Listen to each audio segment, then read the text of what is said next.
In this globalist world, there are many people still in poverty. People who just want to have food and shelter to survive. But how they get it? There are those who expect to receive free stuff, and others who seek the opportunity arise. However, there is a common factor. They all need money. As much as governments to help the poorest population, there are always people who don't receive money from this help, or what they offer is not enough. So, how can they get enough money? An alternative will be for private companies to make donations from profit or their companies, collect a small percentage from their profit to help the poorest, but still has the same problem. But what if, rather than donate money, he decides to invest the money?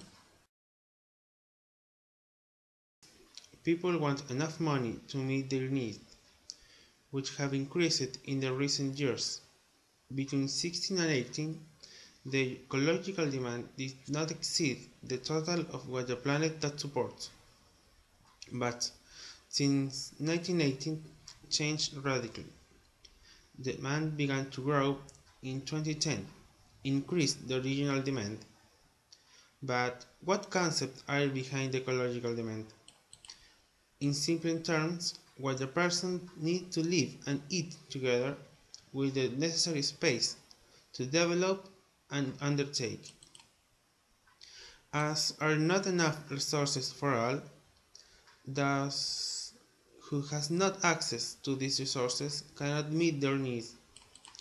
A new question arises from these facts. What caused the increased demand?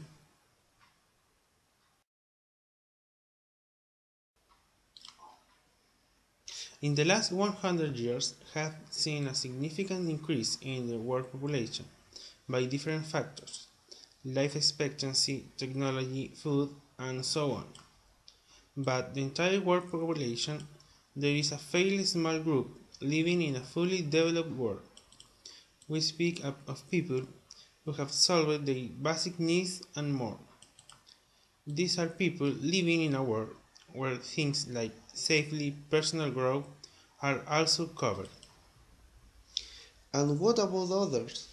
They live in a world that is in the process of the development, where a few are lucky enough to cover much of their needs and most struggle to survive. This is most evident in early 1980, where a number of the historical facts begin to increase the gap between the developed and rapidly developing world. And if the distance between these two worlds is greater, greater will be the difference in the distribution of the world income. Go back to the numbers. Currently, 82.7% of the world income distribution lead the richest, while the remaining 17.3% of the sector is under development.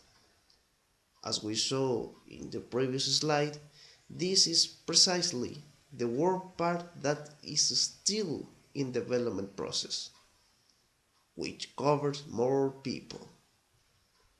This number reveals that the money is in the world gets stuck in the richest, while the remaining percentage is very low for the rest. Is it possible to change this scenario, or what does the private companies do not invest in the other sectors? Being that it might be possible to find new product that helps satisfy the needs of the people. In our company, we are dedicated completely to connect to the private investor through the internet with the people who need a rise, location where the developed world has not come yet. We take care of contacting local merchants or small business with which we meet and know their work plan.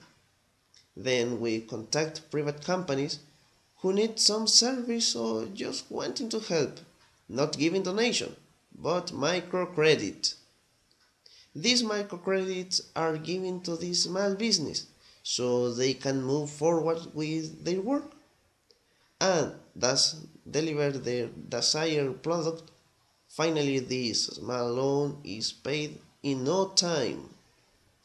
Many small companies which have helped have gone out of his home country, becoming now to the outside, all with the help of our company.